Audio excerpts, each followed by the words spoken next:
I think we have way more bad comedians than you do. You are a transatlantic comic. You've done a few Edinburghs and you're back and forth, right? Yes, I think transatlantic is giving me more credit than I am due. I have a British boyfriend, and so I wind up going over to the UK a bunch, way more frequently than I would have. I think if I had not met Stuart the first Edinburgh that I did, I don't know that I necessarily would have done Edinburgh a second year. I certainly wouldn't have stayed in London for a month after Edinburgh in 2023.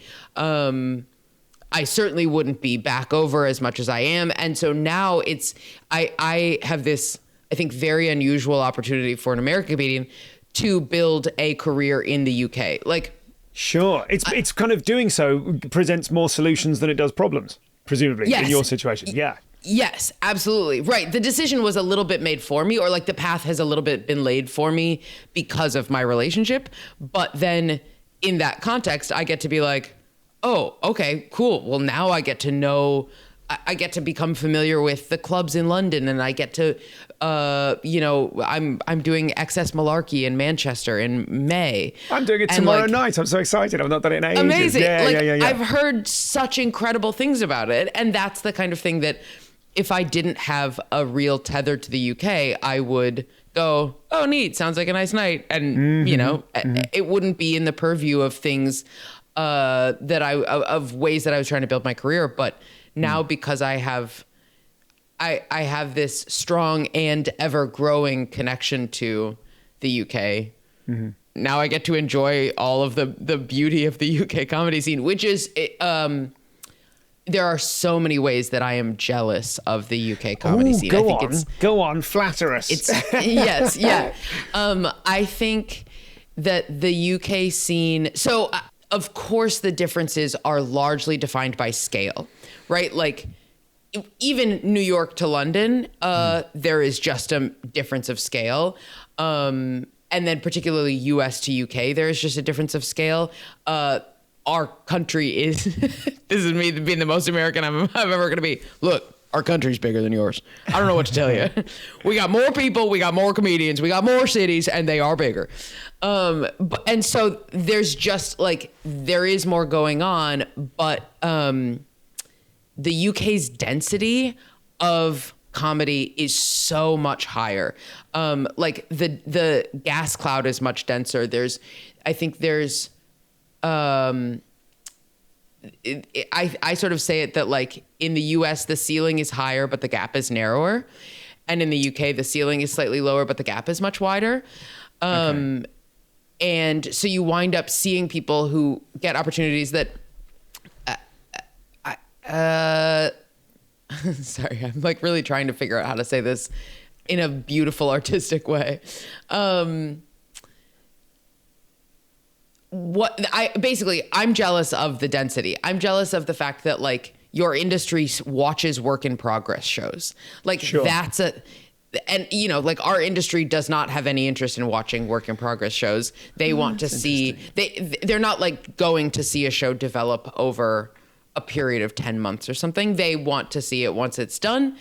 They're going to see it once, and it's because they're overloaded, and it's because there's, too many things to see. And of course that happens as well in the UK. But like, again, the scale is just, we're just operating at a different level in the US in terms of number of comedians and number of shows and number of opportunities and number of outlets and that kind of thing. And like festivals like Machynlleth, which I'm doing this year in May, like the fact that that you will see people, that you will see your community at that festival, and then you will see that there's like these like little these touchstones of, there's these annual touchstones throughout the year where your schedule is sort of like familiar, and you see people on this regular basis, and there is this like rhythm to it. That the industry knows, that fellow comedians know, that you develop this a little bit of a routine in your life. And I think, again, that is possible because there just are fewer people and the country is much smaller physically, and you can go, like, you can drive 2 hours and you're in a city that is the equivalent of going from Denver to Portland, which is a, Sure. you know, Sure. 16-hour drive, right? Like you have these two like completely different cities, and you just have so much more access because the country is physically small. Yeah, all right, we get it. Small country. Yeah. Okay. Yeah. And I think what that has done and so then here is my analysis of I didn't expect to go on this big treatise right now. Here's my analysis of the talent in the UK. I think in the US, and again, function of density, function of scale. I think we have way more bad comedians than you do. I think our ceiling is higher. Like I think the highest talent is incredible and I love it. And I would say, I actually don't even think higher than yours. I think it's just the same as yours. But I think your like floor, your average for comedic talent is dramatically higher than the US's. Why is that? Is that density related? Is that there's just so many, because we know the barrier to entry is kind of zero to being a comic. So in a more populous country such as the States, does that mean like we many just more have people more bad people? There's more people try and never get good and just kind of continue being bad. For sure. And also like the scenes, again, like Denver has a huge scene. There's a bunch of bad comics in Denver and a bunch of great comics in Denver. Portland has, a thriving scene. Austin has a massive scene, right? That like each of these cities, I think their scenes are bigger than the Bristol scene, than the Brighton scene, than the Manchester scene, than whatever. But also I think it's that the UK cares about art in comedy in a way that the US doesn't. And that I think is a UK culture versus US culture thing. Yes. I think the UK as a country cares about art and intellectualism and like values education in a way that the US does not. And that permeates through the comedy. That's interesting because comedy is not funded. I mean, obviously, yes, I would agree with you, but it's nice to hear that reflected because I often think of the performing arts in the UK as underfunded and ailing and in trouble compared to some of Europe. So actually, how lovely to hear from somewhere doing worse. Or more naked, let's say nakedly commercial, like simply commercial. Yeah. Nakedly commercial. Oh, not only nakedly commercial at an industry level, but like at a cultural level, at a like high school level. Like people, I think, are more dismissive of the arts than they are in the UK. Oh, that's interesting. Okay. However you feel about Europe, I bet is how I feel about you guys. Yeah. Okay. So in terms of now I realise we haven't done much setting you up. I'm going to ask about your, it naturally follows on for me to ask about your origins in comedy and why it is that in a less culturally embracing kind of a place you got into it. Before we do that, the thing I always forget to do is set up for the listener who you are.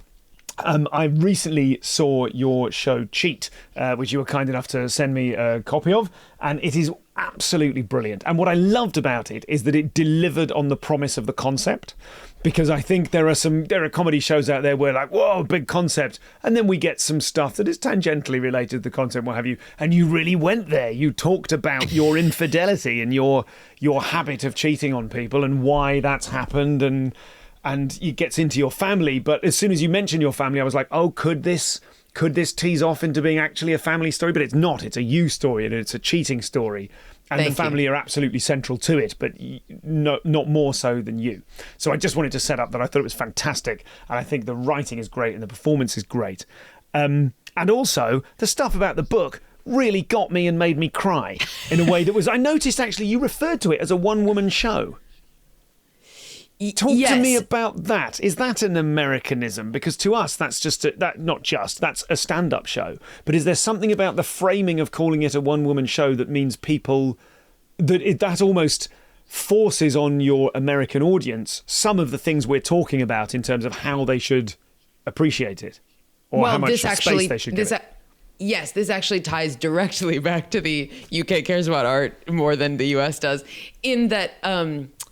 there is an assumption in the UK that a stand-up show should have an artistic arc to it, and that like there can be, it's not necessary, it's not required, but there can be an emotional moment in the show, and that actually maybe what is necessary or what should exist in any hour is some degree of thematic interest, some degree of like reflection that you can walk away from the show with a thing that can stick with you. Mm-hmm. And we do not have that requirement in the US for an hour of stand-up. An hour of stand-up for us is just a basket of jokes. Here's a bunch of bits. Maybe they have to do with each other. Maybe they don't. Like, try to put the biggest one at the end. That's it. And that I think the best hours do have thematic reflections and do have, connectivity throughout, even in the US, but it's not a requirement. It's not an expectation. If somebody's going in to see a stand-up show, they think it's just going to be pearls on a string of bits rather than the string itself.